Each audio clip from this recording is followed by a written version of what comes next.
Welcome back to another episode of Out of the Blank Podcast. Chef Turtle is back again. Neil, it is a pleasure to have you back on the show. I said, I think it's my fourth one. I'm always a pleasure to be on this show. I did. We've known each other, what, 3 years now?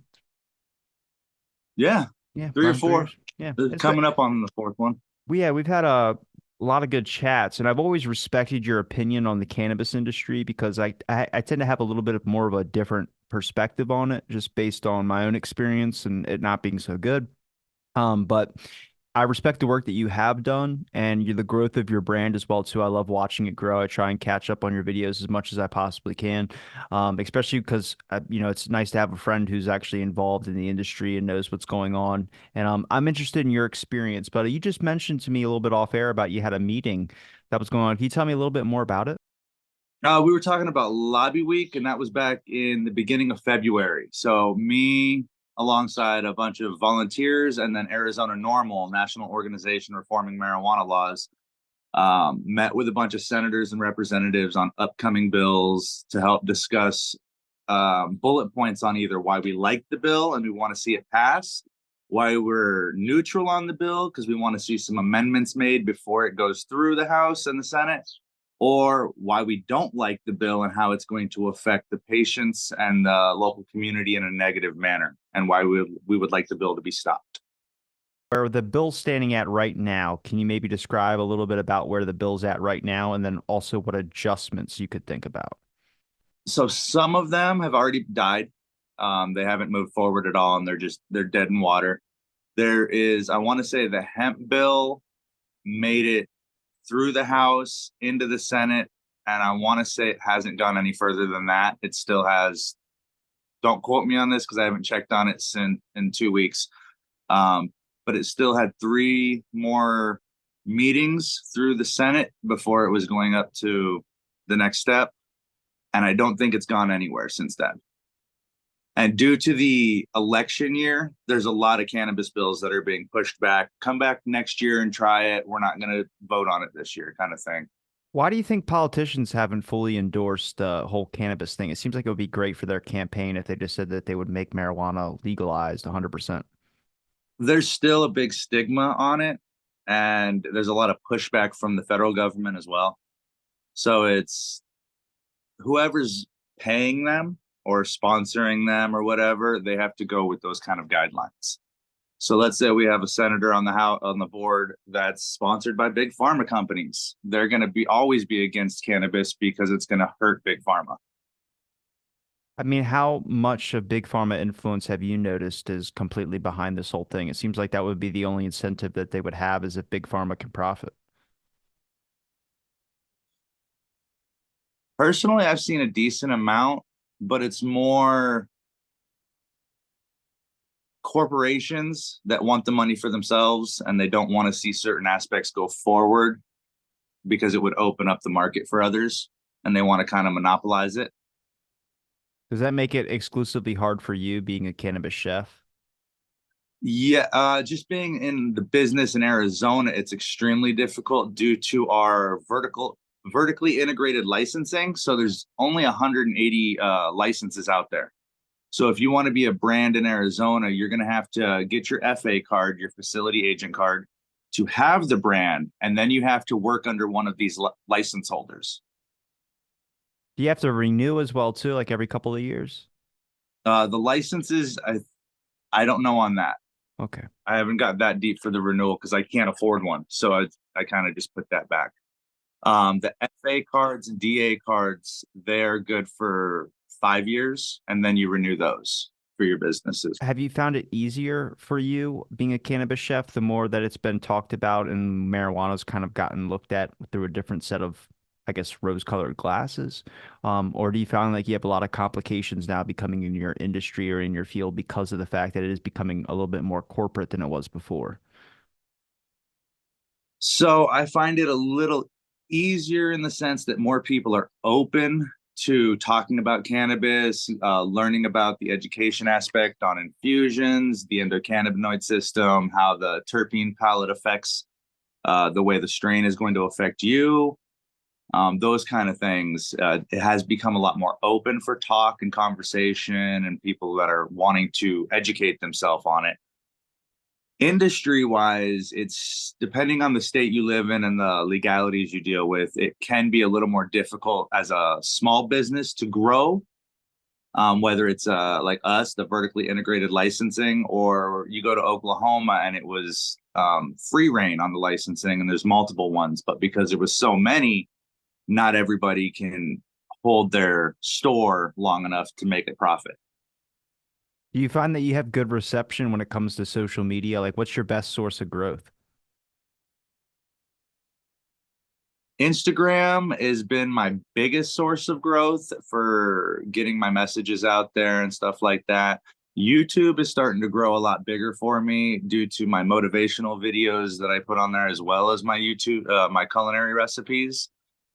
I'd probably say those two would be my top two right now for growth wise to expand my business. Um, Engagement wise, probably Facebook and Instagram. Now, how complicated is it becoming because of the fact that it is becoming corporate? I mean, the first thing would be to phase out people like yourself that are independent. You don't really have a team with you. It's just you and then maybe some people that help you film some videos, but you're not like working under a company or an organization that's a whole row of cannabis chefs. It's just Chef Turtle. Yeah, no, it's just me. Chef Turtles Infusion Consulting is the base, and that's solely owned by me. Chef Turtle, the logo, and Chef Turtles Infusion Kitchen for my culinary show have all been trademarked nationwide, so I own all of those titles. But yeah, it's just me. I'll reach out to do some collaborations with other chefs and folks in the industry. I do have jewelry from Nug Jewels. She created a turtle line for me that actually has cannabis in the turtles. That's pretty sick. But other than that, and then I got a buddy that does the videography for a lot of my shows. And then I do some of it as well myself because I like to learn how to do things.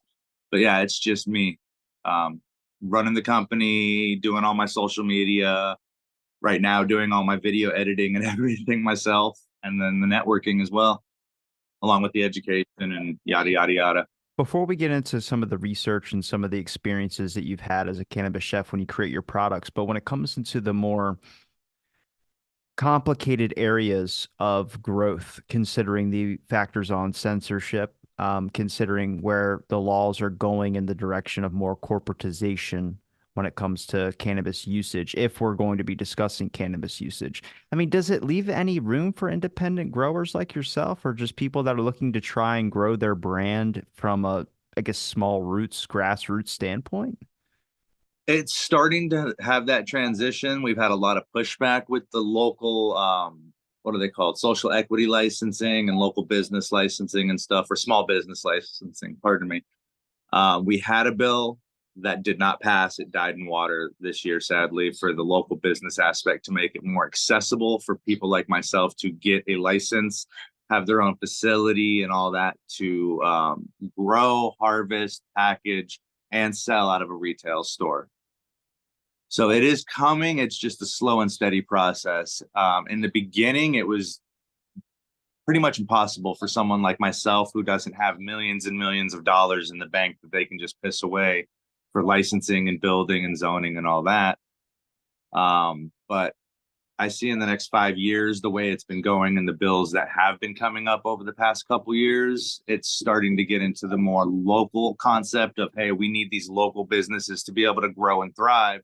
Otherwise, all we have is a monopoly with corporate money, and it literally weeds out all of us little guys. So with us fighting like that, it is doing that transition. It's just a slow process. Well, what happens if it becomes federally legal and they only decide to make it more corporatized to where you can only use it from an established brand that's certified with some government trust behind it? I mean, how Are we difficult talking about the descheduling action that's trying to happen? Yeah, I mean, I'm hinting at it without saying the words. No, I'm gonna just say it and pull it out there. So At least we're in sync and you get what I'm talking about. the biggest thing and the biggest issue I've seen with that and already heard about is what it's going to do is it's going to open it up for big pharma. All the big companies and the corporations that are already open, they're going to be able to write off a lot of stuff on their taxes. So their profit's going to go up roughly 30 to 50%. Now, are they going to trickle that down to the patient and the consumer, help them save money, get better product? I can't say that and speak on any of it because there might be a couple, but when it comes to corporate greed, I highly doubt it. Two, when you bring the FDA and the big pharma to start regulating things on how we should do it and how we need to do it, I'm against it to the extent, or for the matter of, because of the, wow, I can't even speak. I'm against it because with the FDA having control on how it needs to be grown, how it needs to be done, this, that, and the other. They already have a bunch of our food with bioengineered ingredients that are safe for the public. And now we're finding out 20, 30 years later that some of these things have been causing illnesses. So I wouldn't feel comfortable putting them in charge of a medicine that's supposed to help people in a natural manner, giving us direction on how we need to do it. I do agree with rules, regulations, having methods, SOPs for how it should be done in a clean, safe, and organic manner. But I would like to keep it out of the FDA hands and the big pharma hands. I was going to ask about the FDA. If the FDA got involved in it, I mean, I can understand it to a point where it's just making sure things are clean or wiped down and making sure the products are maintained in a good kind of working environment. But I don't know how you can do that without them putting so many rules and regulations in to the point where it would make it damn near impossible for someone to be able to do it out of their home. They would require that it would be in a kitchen, a certified kitchen that was FDA up to FDA standards, and they would be heavily monitorized by the FDA every time you cook your ingredient, which doesn't make it accessible for you to be able to just make it out of your home. Even though you might clean everything, wash your hands, the whole nine, it wouldn't, to them, they would try their best to squeeze you out as a small person to them doing it on your own. So I get that. And like with the culinary world, if I had a separate house, like a separate building on my property that was turned into a full kitchen, I can have the health department come down and approve that as my commercial kitchen concept. And as long as it passes health inspection, I can cook technically out of my own home and do that for the food aspect. I would recommend that you could be able to do it with cannabis as well if you had the same guidelines the health department requires for that. Adding a few aspects to it, basically guidelining it like a hospital kitchen. When the health department goes in there, it's a little bit different standards than when it goes into Outback Steakhouse or another small business. So Hit they're me a with little. the Outback. Hit me with that Red Lobster, dude. I'm telling you, those standards. I worked at Outback for a while, years and years ago. Bloomin' But onion, good as they say. Come on now. back then, I thought it was pretty decent. It's pretty good. But you have to like fried food and you have to like onions, and the sauce is decent with it. But again, I haven't had that in 10 years now. As Probably gone to shit. It's probably gone to shit. long as they keep their oil clean, I don't know. Well, my perspective on the industry so far is that when I talk to my buddy who's a cannabis grower out in Canada, it's a little bit different over there in Canada. But if I'm trying to envision it from America's eyes, I don't really see them wanting the grower on the own farm aspect. Doing it from their self without a whole bunch of pesticides or products spraying onto the product. I see them more liking the CEO office building. And I see that the same thing with cannabis infusions. I don't see them wanting someone to be able to do it out of their own kitchen. They want it in something that they can mass produce and have a little bit less of that humanistic, I wouldn't say quality, but error to it. Not saying that there's errors in your products or anything. I'm talking about from their standpoint, a business standpoint, a government standpoint. They want a machine cranking that out and putting it in there. And to me, I think you miss out on the major factor, which is the fact that there's a lot of people that really care about what they're doing when they're creating their products. And they are generally trying to make something good for someone that can benefit from it. And I don't think you can get that same kind of love from a machine, but I don't know. AI is getting nuts. I've, this is just myself personally speaking. Yeah. I've never used one of the machines to make my infusions personally, but I have tried edibles from friends that have used the machine and then they've also done it themselves. What I've noticed is the ones that have the edibles they have done themselves have usually had a little bit better flavor. I want to say it's because of the energy that they're putting into it, the love and all that. So you get the feeling, the taste, everything from that edible. Whereas if it's machine made, it tastes like a store-bought brownie. Yeah. Nothing really special about it. It's just it's there. Both work, but one, in my opinion, due to you're putting that energy, that love. Just like when you eat a meal, let's say you're having a rough day, you go to a restaurant, you eat a meal that the chef put all that love into, and you eat it, you feel 10 times better afterwards. Not just because you're full, but you get his energy and you're happy and you're moving a little more. Same thing with the edible aspect. You get it from a machine, yeah, it's good. It tided me over, but whatever. I'm still in my same mood. I eat the one that you made with love. I get that, yeah, it's great. I feel better. It tided me over, but now I've got some more energy. It lifted me up. What about when it comes to like taxes on where you have to get your product and creating your product? Do you think that if they ever let it to a point where they let people create their own cannabis infusions and be able to market it to the public, like wide scale, not just, if you have a connection or something, do you think they would just tax it and make it kind of where you have to give them a piece would be the only way to get through without them? They have to be involved in some aspect. There's not never going to not have them being involved. So I'm trying to think of like the best option, the best way forward to get it done that they would agree with, because if you try and cut them out completely, it's just not going to happen. So my personal opinion is to be for the classification with cannabis, do it just like alcohol or tobacco. Okay. Um, get it out of the Controlled Substance Act. It's not dangerous like all that. Yes, you might have some adverse effects depending on the person's disability or prerequisite for being diagnosed with something. And it could have an alter effect, but it's not going to kill you. It's not going to hurt you like the narcotics are and all these drugs that are in the Controlled Substance Act.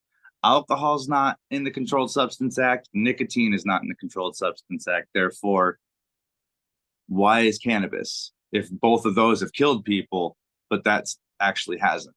So I mean, it's a big transition on that.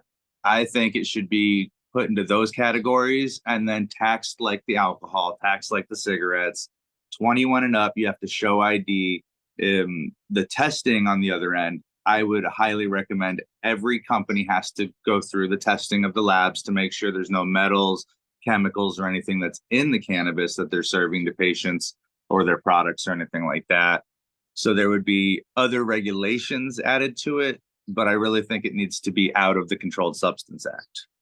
Now, when it comes to where you get your ingredients and how you're able to kind of determine potency and be able to create your products, how do you go about doing that? Like, do you have to go to a certain specific dispensary location?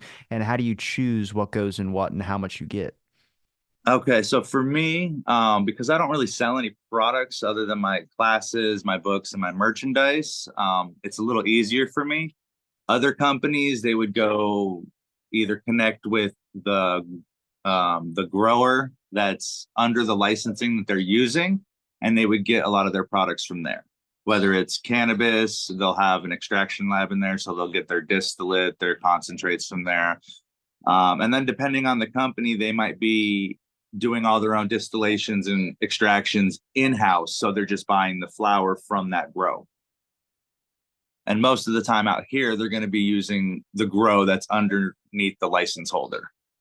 How much of your industry and your job in particular it revolves around connections with just people that are also involved in the industry? My job would personally be probably 70% of the connections aspect. Um, just because it's all education based. So being able to get into these facilities, take tours, network, get put into magazines and stuff like that, be hired as a public speaker to come speak at their events in different states. It's more of the connections and networking for me than it would be for, let's say, if I was just an edible company. That would be more based on, is my product good? Is it getting good traction from the people that are consuming it? Are people liking my accounts online and boosting that? And is it going to look good for the brand that I'm going to be underneath with that license? Now, does the educational viewpoint, if you label your content as that, does that still avoid the censorship thing, or do you still feel like you face a lot of censorship? Depending on the videos I do, if I have a lot of cannabis related items in there, I can't do TikTok with infusions, cannabis, or my plants. On Facebook and Instagram, you have to put in quotes what not for sale or trade, educational only, and personal use only, and that will mess with the algorithm and tell them, hey, it's not. I'm not selling anything. I'm not doing anything illegal. This is just for personal use. Blah blah blah. And usually they won't mess with me. But if I don't do that, I'll get dinged almost every time on a lot of social medias. So I'd say it's still there for censorship.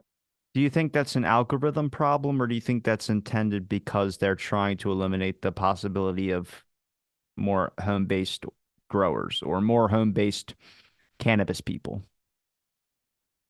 I want to say it's just in their rules. So it inevitably is in their algorithm. When it catches it, it dings it and spams it. Okay. I'm curious when you're looking up like what goes into a base product. If you could give me like a tincture or butter, whatever you're using, where do you and how do you determine? Um, it just depends on the dosage I want to get. So I'm going to go off of an example. If you have a 25% testing strain, you're going to multiply that percentage by 10 and you're going to get 250 milligrams per gram.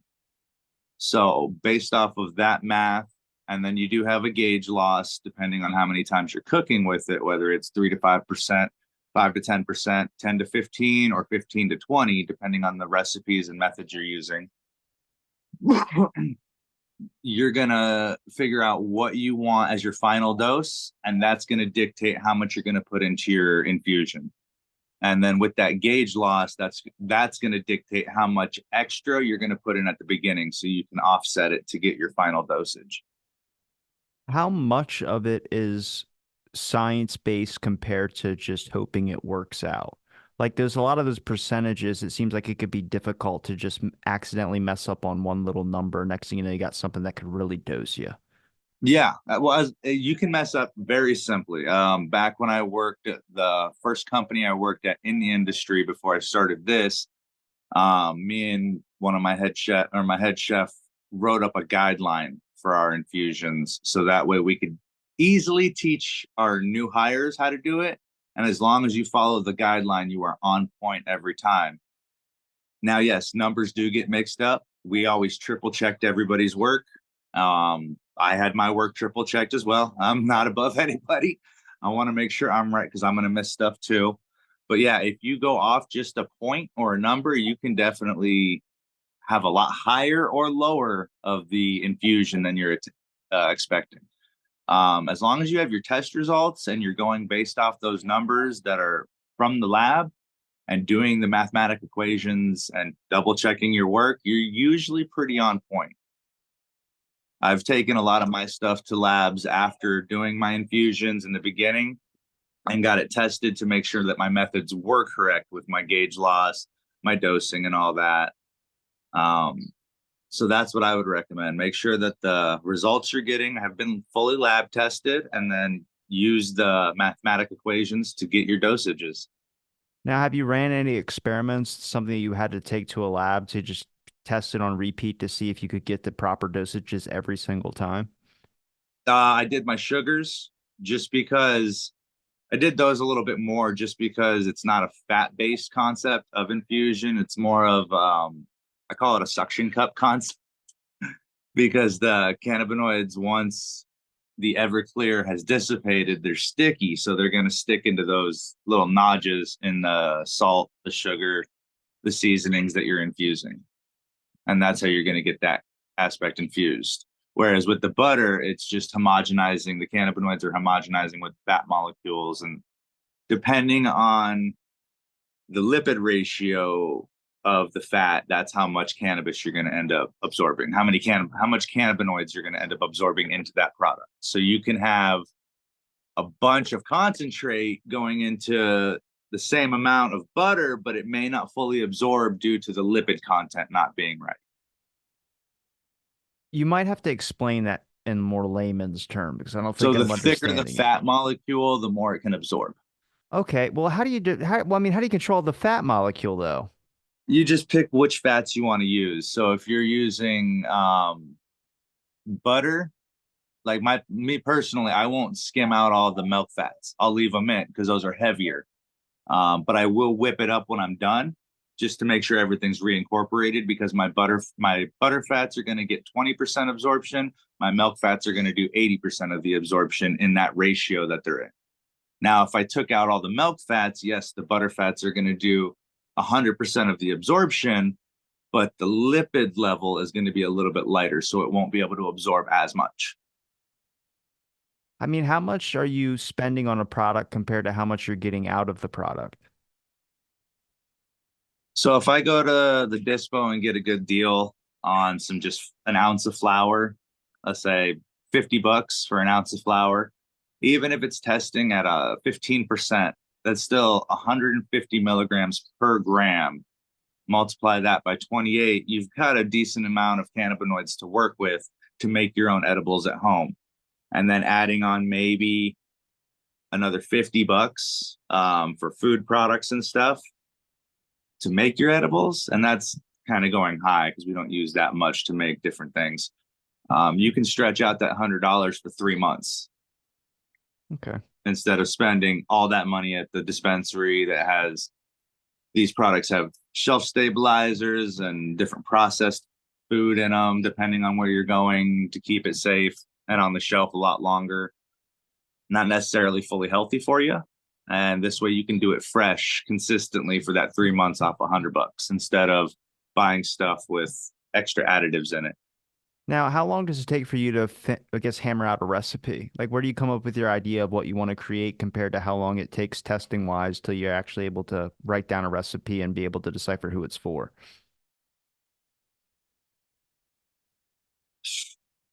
So if I were to, 'Cause it sounds like fucking rocket science right now, so it seems like it takes months.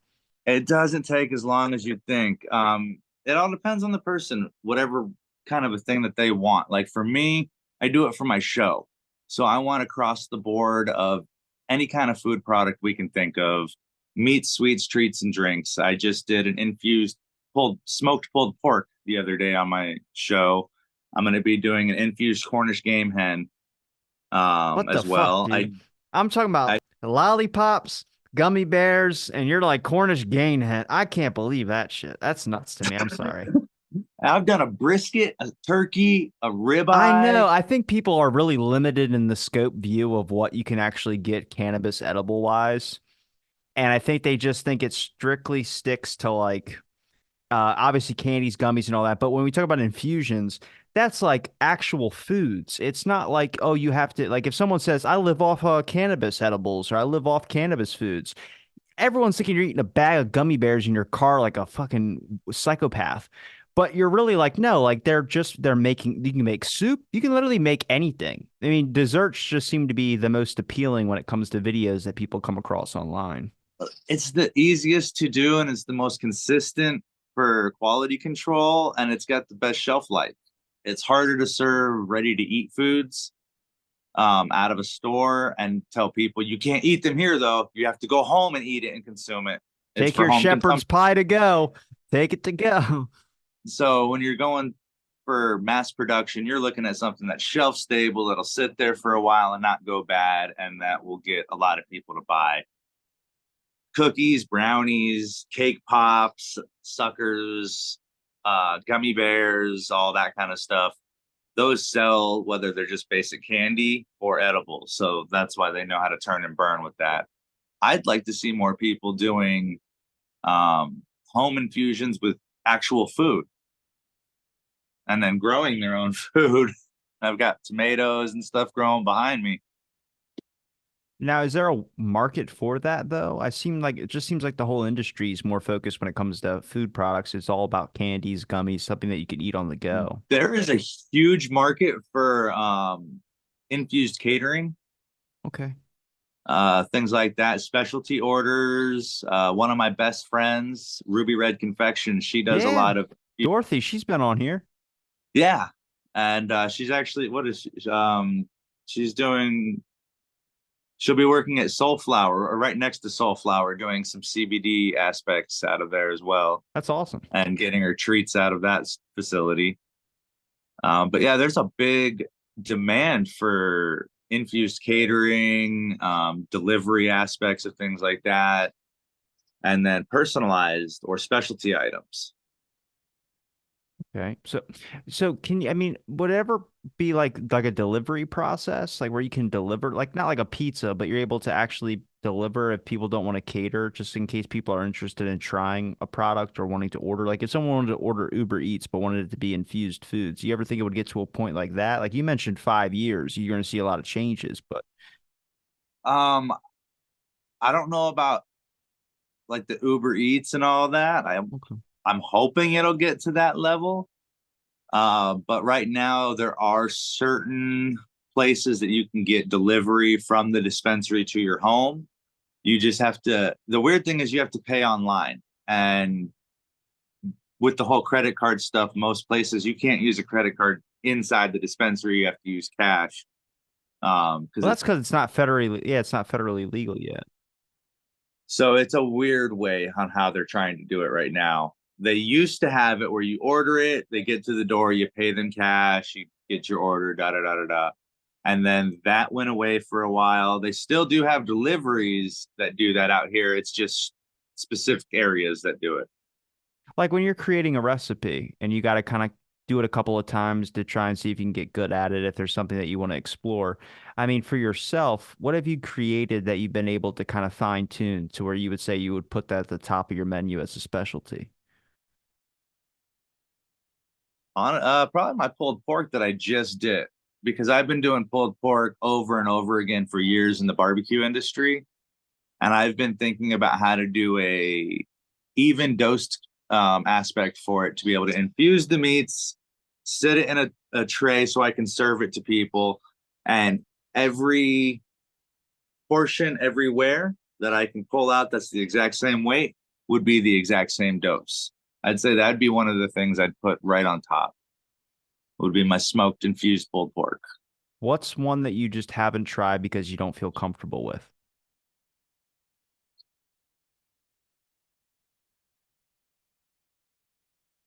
I know you're an exploratory guy that tries it all, but I I know there's don't one in know. there. Come on. Um, Shepherd's pie. I don't even think you can infuse a shepherd's pie, can you? I can infuse a shepherd's pie. I'll Okay. find a way. I'll find, Oh, yeah. I'll find a way. Bake that motherfucker for 350. But what my biggest goal, and it still is to this day, is to find a recipe that I cannot infuse. And because of the nanotechnology aspect, there's nothing I haven't found that I can't infuse because that'll go right into water. Okay. What's a common question you get from people, just either if it's on social media or just people that might know some of your work and pass you on the street? Uh, the most common question is, "What's your favorite thing to infuse?" And I really don't have one. um, let's see. How hard was it to get to where I'm at? Probably one of the bigger ones from different local businesses that are just starting up. How hard was it to get where you're at? See, I would think a lot more people would be focused on their own personal consumption. Like how much can they consume? I think a lot of people are still dangerous about like the potency aspect of things, mostly because you don't want to end up eating a brisket and then get too high and then you're hungry and then you keep eating the brisket.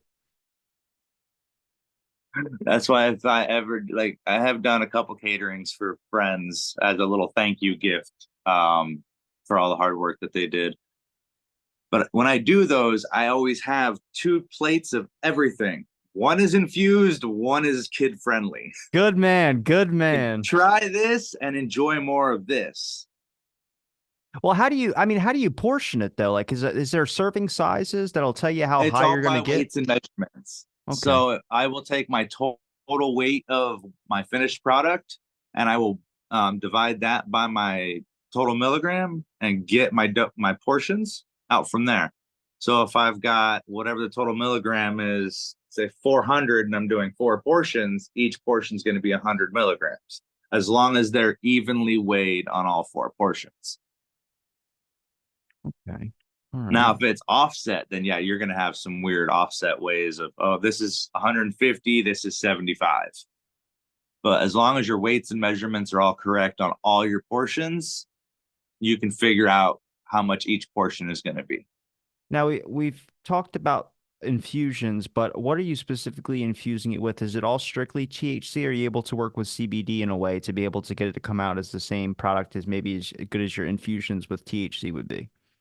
Oh, I like to do full spectrum. Okay. So I will take my whole cannabis plant, all my cannabis. I'll It just looks like fucking oregano to me. I don't know why. it just looks Probably doesn't smell like oregano. no, definitely doesn't smell. So you could just sprinkle that on your pizza and then people wouldn't even know. So they open it up, they're like, why does my pizza smell like a skunk? I don't know.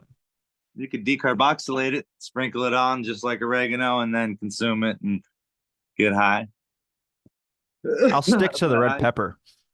I'll get that tested and figure out my dosage on that. So I'll figure out what it's testing at, do my multiplying by 10, get my total milligram per gram, and then multiply that by how many grams I'm going to put into my edible and go from there.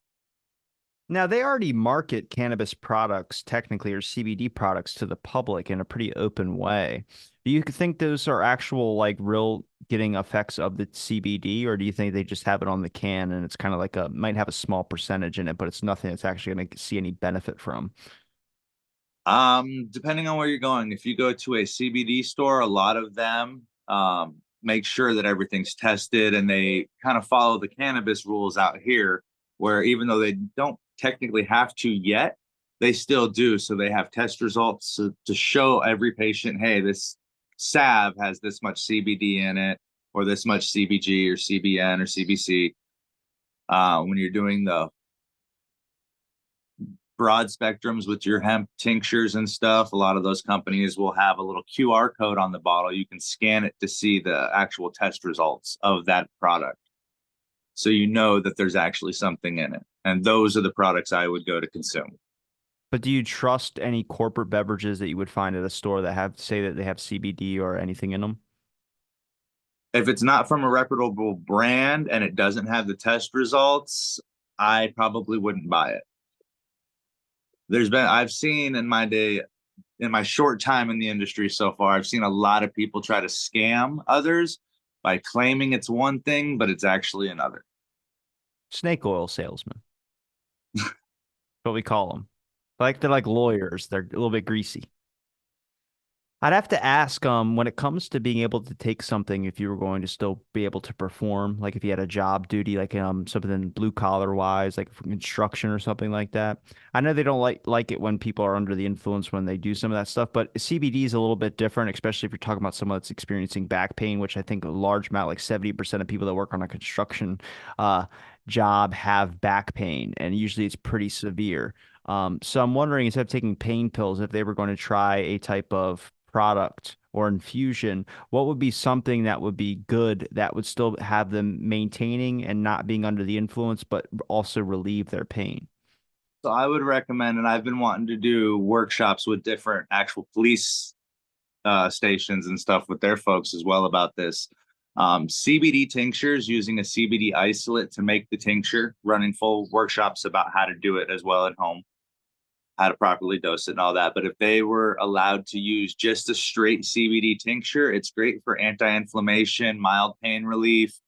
It's also good for better clarity and focus in high stress situations, which is one of the reasons I want to talk to officers about that and try to get them to have a better, at least, understanding, and maybe be open to letting their officers use a CBD tincture in place of their ibuprofen or their Aleve or their pain meds, because it's not gonna mess with their mental. It's not gonna screw up their focus. It's actually gonna help improve their focus. It's kind of like taking lion's mane, where it's going to help your focus, push it forward. You're going to be able to understand, have better comprehension, things like that. Now, when it comes to trying to sway people to the side of cannabis, what do you usually try and mention to them when it comes to just evidence that you have of this works? People are obviously being impacted. You've heard probably countless stories of people that have had their lives fixed or changed in some way by cannabis or any type of THC, CBD. I'm curious what you would say to people who want to dive into the product, but they're also very afraid, mostly because it has been illegal for so long. So I would recommend them starting with a non-psychotropic on that. But if they were coming to me asking me why should I trust it, I would recommend them starting with a non-psychotropic. I've had a lot of people at some of the different side jobs I've worked with that would tell me they've had really bad experiences. They don't want to go back to using cannabis at all. They don't want to try it or give it a shot. And after discussing the alternative like CBD or the O'Doul's, the non-cannabis of cannabis, talking to them about CBD. It's a non-psychotropic. It helps with anti-inflammation, mild pain relief, mild muscle spasm relief, things like that. It helps give a clearer focus and stuff. And then giving them reputable companies to go try the product at. I've seen a lot of transition to where those people will not only, I don't want to ever use it again, to going to purchase the product, trying it out, and having positive results. Like, I didn't get high, but I got my pain relief. I got what I was looking for. Thank you. And now they're recommending the CBD to other friends to help them understand you don't have to use THC to necessarily get what you're looking for if you don't want to get a euphoric feeling. But that's one of the myths out there as well too, is that any product you have that has cannabis in it, you're going to get high from. You can just experience pain relief. Oh yeah, 100%. You don't have to get high on it. And I always recommend as well, if you're a beginner, start with a microdose, 1 to 2.5 milligrams. Very, very small, but see how it affects you. You may not feel anything, or you may feel, pain relief, mild relaxation, things like that. And then work your way up slowly until you figure out what dosage of THC works for you and your body. Some people are highly absorbent. Some they don't absorb it at all because they're, well, for consumption of edibles because they don't have a certain enzyme. I mean, the term microdosing is relatively recent, and as far as I can tell, past couple of years has been more talked about, especially in the realms of psychedelics. But I mean, what are your thoughts on microdosing a product? For cannabis, I'm all for it, especially for patients that are brand new and are a little on the scared side. Start slow. You got to crawl before you can walk. You got to walk before you can run. So definitely start off slow. If the psychotropic concept or euphoric concept kind of scares you, start with the CBD aspect of things. If you're just looking for a little pain relief, maybe a little better focus or something, start with a CBD tincture or a CBD edible on a lower dose and then work your way up. I guess when it comes to something for you or something that you want to get done by the industry or more focus on, what would it be? The patient itself, Okay. being more focused on the products for the patient, more options and better budget aspects for them for quality, because you can find a lot of different cheap stuff on the market, but it's not necessarily something you really want. It's just kind of like the crap end of stuff. I'd like to see more places focus on it as a medicine instead of just it's recreational now. Give me your money. Here's your product. Give me your money. Here's your product. Actually being able to help the patient. So another way to do that would be education in all the different companies, having their bud tenders a little more educated to be able to help the patient more thoroughly through their process or transition of using cannabis, starting to being able to answer simple questions for them. Well, making it affordable, you've mentioned cost a couple of times already, but I mean, insurance companies, are they going to be able to do something where they can prescribe people? I know there's medical cannabis, but we're talking about infusion products or something like that. Would that be something that would be covered by insurance? I just don't see Big Pharma giving up the stranglehold on that one. See, I don't, insurance is out of it at the moment until it gets descheduled off the Controlled Substance Act. If it goes down to the 3, it can be sold at pharmacies. It can be used by big pharma. But even then, I don't think the insurance companies would really get behind it. And if they did, it would be a very high premium. So what does the consumer get out of this if they can't afford it? If they can't, if it's too cost effective, or if it's not cost effective and it's too costly, and they want the benefit of the product, what's a step forward? What do we do there? So what I've done for myself, because I am too on a budget, I've learned how to grow my own cannabis, and I showed you one of my jars right here that I grew myself. The startup is a little more expensive than maintaining everything, but I would recommend learning how to grow your own cannabis. You'll definitely end up in the long run on a cheaper end of things with production and being able to consume more, have a better quality of product and things like that. When it comes to the dispensaries, it's finding the companies that actually have really good deals that you can afford and getting good quality products at the same time. Now, So it's kind of doing your research on it. is there already material out there when it comes to products or plants that are already grown, like tomato plants grown with THC infused into them to save time on trying to mix the two ingredients? Not that I know of, but I know a bunch of us have always wondered if you can take the tops of a tomato plant and a cannabis plant and then fuse them together and have like a tomato plant that's infused coming out the You top. gotta be But able I to don't, splice them. We're fucking flying people to Mars, for God's sakes. Can we not like figure out how to make a THC tomato plant? I'm hoping. I've seen a couple people that are doing things online. I just haven't seen any results from them yet. Now, like if I was going to use an example of like making a burger, is it possible to not infuse the actual meat, but just infuse the cheese and the condiments on the burger to actually create the same effect you would get if it was the fully infused meal? Mhm. You can Okay. infuse the bun on top of it and bottom of it. You can do the cheese with a little mild butter absorption so it absorbs into the fat. Uh, Lettuce and tomato, I don't see really a infusing, but when it comes to the bun and the cheese, you could do that. What You don't necessarily have to do the burger aspect. yeah, because the meat thing, just I've heard people take so long to cure those things or trying to infuse those, and I think you've gave me some examples before. I'm just like, this sounds like a hassle and a half for a guy that only uses a fucking microwave. Um, but I have to ask, when it comes to some of the resistance that you faced doing the infusions, what have you seen as the big concern for a lot of people?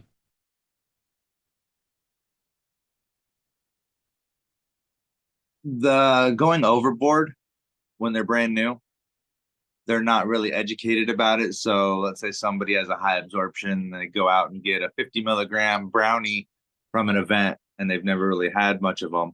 And they eat the whole thing and then they get way too intoxicated and feel sick. And then they have kind of a negative view on edibles and things like that. Do you try and balance out concerns of people that leave comments or just have questions? I mean, when you really try and educate people, I mean, like, what's the myths that people Oh, I try and love bring to up? engage with people and chat with them. And I don't know everything. So if I don't know it, I mean, we try to figure it out together, looking up different science studies and things like that. One of the myths, and it's been in the rhetoric for years, is that cannabis makes you lazy Yeah, or cannabis makes you a couch potato. We've all seen that girl that's stuck in the couch as a cannabis commercial back in deflated. the 90s. She got deflated. Um, but from what I've seen in a lot of cases, myself included, it's actually the opposite. So for me, and this is just my own experience, if I wake up and I'm kind of shaky, anxious, stuff like that, I can't focus, I'll smoke a bowl or two.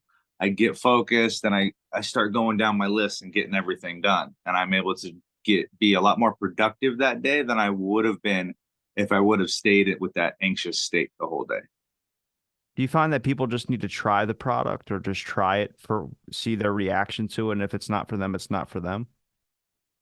I say do your research before trying it, but definitely don't not give it a shot. Once you feel comfortable, give it a shot. If you're not super comfortable, start with the non-psychotropic end of things with the CBD and the hemp aspect, and then work your way into the actual cannabis aspect. Now, I stand on the other side when it just comes to bringing up the more dangerous aspects to potency and things of that sort. But have you looked into some of that, and do you agree with some of those points on those factors? I mean, I know it's opposite of your viewpoint a little bit, but I think you're a well-balanced person to be able to kind of sort Oh yeah, information. no. When it comes to having a potency regulation, I agree. Like how it is kind of right now with the recreational and the medical. Recreational can only get up to 100 milligram edibles and they have to be in 10 milligram increments. Whereas a medical patient, there's no cap on it. And I agree with that due to the fact that there are a lot of patients out there that have to have high doses for whatever they're dealing with, whether they can't absorb it really well. So they need those high doses to get the absorption for their body to get the comfort and relief that they need, but also regulate it in the open market. If you go through the steps to get your card and things like that for a medical purpose, you're more than willing to do your due diligence on how it's affecting you and the actual amounts that you need. I would love to see studies done on people so we have a better understanding of our endocannabinoid system and why it's so different person to person and how we can actually use that to our advantage. How much of the weird relationship we have with cannabis is really based on our weird relationship we have with just drugs in general? Well, it's due to the fact that it was classified into the drug category way back when. But prior to that, it was always used as a medicine. When you go back to the 1800s, you find little pictures online of medicine bottles that have cannabis oil written right on there. So, I mean, it's been used as a medicine for years. And in our country, it was even used. The hemp fields were used until everything was banned. The big, scary cannabis. I think a lot of people are just scared and nervous about what their kids are going to be involved in when it comes to their exploration of drugs, which every kid at one point in their life is going to have to face a decision of whether they explore drugs or alcohol. It's just going to happen. There's no way of preventing it. But I think a lot of people see this as an open door policy. I, I don't see it as an open door because you're more inclined as a kid to try stuff you're told not to try that's illegal and it's forbidden because it's the excitement from it. So you have more people kind of peer pressuring you to do it than if it's out in the open. Um, it's just weed. My dad uses it as a medicine or whatever. I'm not interested in doing it. I'm more interested in my schoolwork right now. I'll try it later if I need it. But I know the good, the bad, and the ugly from it. So there's no real hidden concept for me. Like if I was a kid, there's no hidden concept I know about it. Okay, I'm less likely to try it. I'm more likely to try the other stuff that I don't have a full concept on because it's a mystery. It's more exciting to me. For it because I believe we have a severe mental health issue in society right now.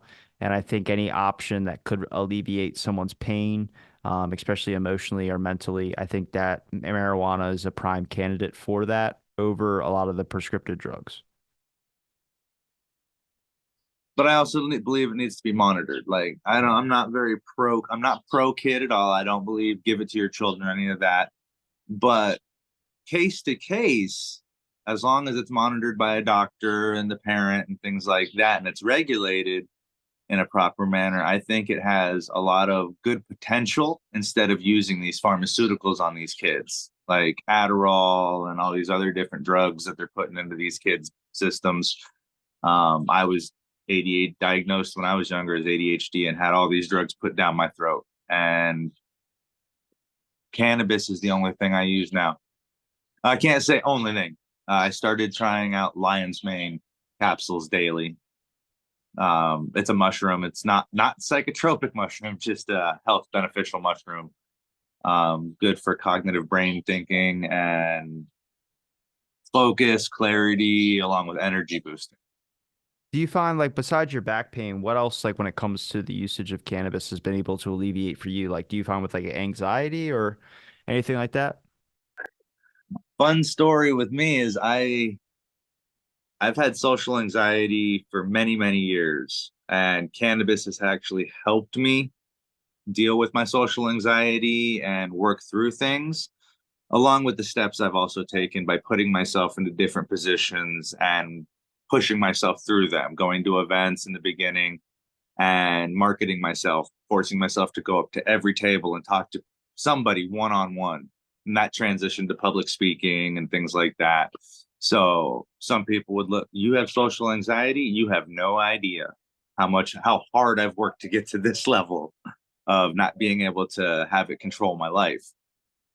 My mind races 1,000 miles an hour or more. The second I wake up, my mind's doing this. So it can be good or it can be bad, but it's usually not on the good side. As soon as I wake up, my mind's thinking of all the negative things or all the stuff I feel I could have done better the day before or something. I'll smoke a bowl and it'll slow down, and then I can focus and start just, all right, let's get the day going. I'm going to get this done. I'm going to do this. I get to do this. Yay. Instead of thinking about all the other stuff. So it kind of brings it back and helps me focus by slowing it down so I can focus. Yeah, with your charismatic personality, I wouldn't ever think you had social anxiety. Yeah, I mean, it's been a long road. It's been a long road. I will. I don't care. I'll say it. Maybe it'll help somebody else. I got nominated years ago for up. What was it? Up top, up and coming chef under 40 in Arizona. I went to the event. I managed maybe 20 minutes in the event, had a full blown panic attack, ran out, called my ride, and had them come back and get me. And when they got there, I was just in tears. Like it was bad. I didn't know anybody, and I don't know what happened, but something triggered in me and it just freaked me out. And from that day forward, I made it a point to put myself in uncomfortable situations to help break that social anxiety because I never wanted that to ever happen again. And I would go with friends, and I'd take one friend or I'd go with one friend to a place where I knew nobody, but at least I had that one friend there. So if I started feeling very anxious or uncomfortable, I'd go chat with them.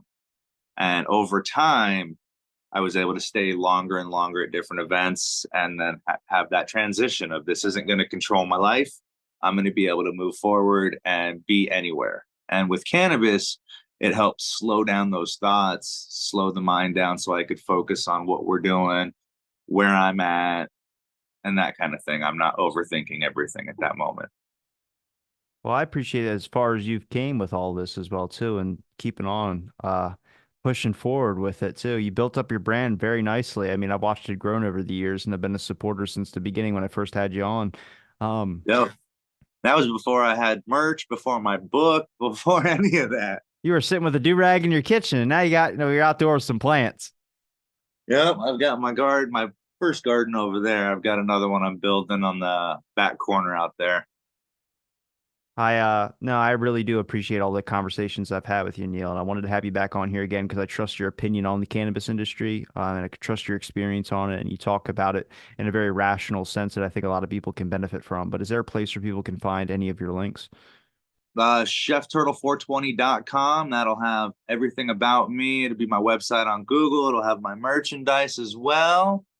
And then Chef Turtle 420 on Instagram, Snapchat, TikTok, Twitter, LinkedIn, and then Neil Chef Turtle on Facebook. Not to be confused with Neil Patrick Harris. Right. And I'm sure I'm missing a couple of them. Oh, Social Club, Chef Turtle 420, YouTube, definitely. YouTube, check it out. There's over 50 plus infusions. There's some funny episodes. And I forgot to mention, I did the most potent edible video. It was 50,000 milligrams. Make Jesus sure to check that Christ. out. Chef Turtles Infusion Kitchen I on don't YouTube. I don't have anxiety, but I just got anxiety from that. I can tell you that much. I don't recommend anybody trying to eat that. I Oh, just wanted to, I just wanted to do it. Pound for pound, make the most potent edible around. mm. Well, Neil, I appreciate the time and thank you everybody for listening to this episode of Out of the Blank. You'll be able to find Neil's links all in the episode description. Thanks everybody for listening to this episode of Out of the Blank. Stay tuned for our next episode.